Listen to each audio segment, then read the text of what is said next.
Eric Drachman. Welcome to my author study for EL 320 in the fall of 2019. I am Rachel Carden, and the author that I have chosen is Eric Drachman. Although I was not able to find a lot about his life and where he was born or his family, I did find out that he studied behavior psychology in animals in college from some interviews.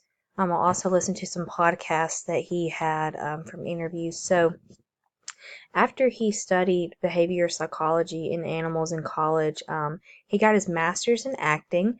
And so whenever he would begin to write stories, he'd be sitting down with his illustrators and he would be acting out the stories that he had written. So they would just start drawing the emotions on the animals' faces.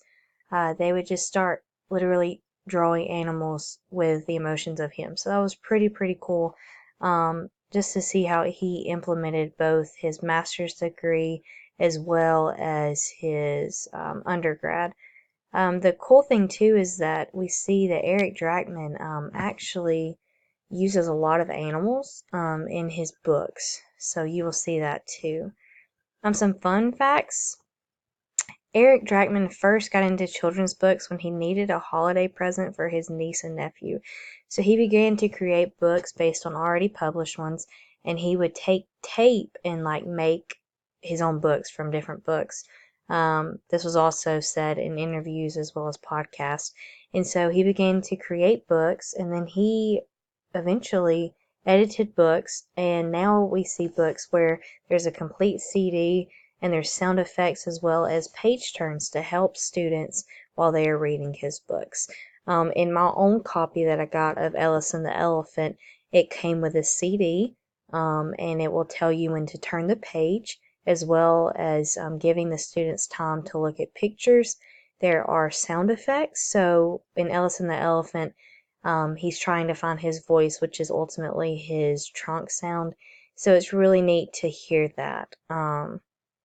The awards for Alice and the Elephant and a frog thing. Alice and the Elephant has received the Benjamin Franklin Award winner, Best Children's Book and Audiobook, Florida Reading Association 2005 and 2006 Children's Book Award nomination, 2007 to 2008 Buckaroo Book Award nominee, Independent Publisher Book Award semifinalist, 12th Annual International Self-Published Book Award honorable mention, and A Frog Thing has received Benjamin Franklin Award winner, Best Children's Book and Audiobook, Independent Publisher Book Award winner, California Young Reader Medal 2009 to 2010 nominee, Book Since 2006 Summer Children's Pick, iParenting Media Award winner for Outstanding Product. So one thing that I wanted to point out is the fact that both of these books both received Benjamin Franklin Award winner, Best Children's Book and Audiobook. So Eric Drachman is doing a great job with the audiobooks.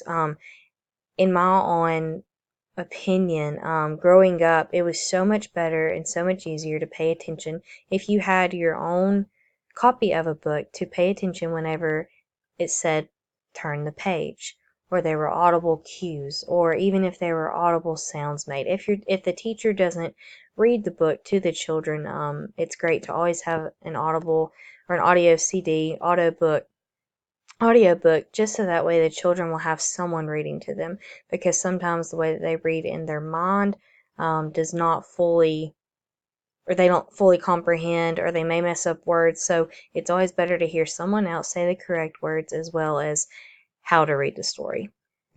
Next is It's Me and Leo the Lightning Bug. It's Me has received Book Sense Spring/Summer 2005 Children's Pick, Forward Magazine Book of the Year Award finalist, Independent Publisher Book Award finalist, and Leo the Lightning Bug, number 2, LA Times Children's Bestseller List, Benjamin Franklin Award winner, Best Children's Book and Audiobook, Forward Magazine Book of the Year, honorable mention, and Book Sense 76 Children's Pick. Again, we see the Benjamin Franklin Award winner, Best Children's Book and Audiobook for Leo the Lightning Bug. And again, you see that Drachman has used yet another animal. So while he was actually in his undergrad, he studied the behavioral psychology of animals. So he studied, I'm pretty sure they said pigeons, and another book that he has is Bad Rats. But he just studied the behavior and how they reacted to things. So I just think it's really, really neat how he implemented his undergrad into his books. And then next is an excerpt from Ellis and the Elephant. And this quote really stood out to me. It says it looked like nothing he'd seen before, but he knew it right away. It was his very own voice. Ellison's legs felt stronger and his heart grew bigger. So throughout the entire book, Ellison has stuck out because he doesn't have a voice like anybody else. In fact, at the beginning, he couldn't even find his voice. And now that he has found it, it's like he has a sense of pride. He has a sense of belonging. He knows that he is worth being an elephant. So I love this book. I love how the author has um just put animals into books so that way children will understand it better as well as connect to it on a different level.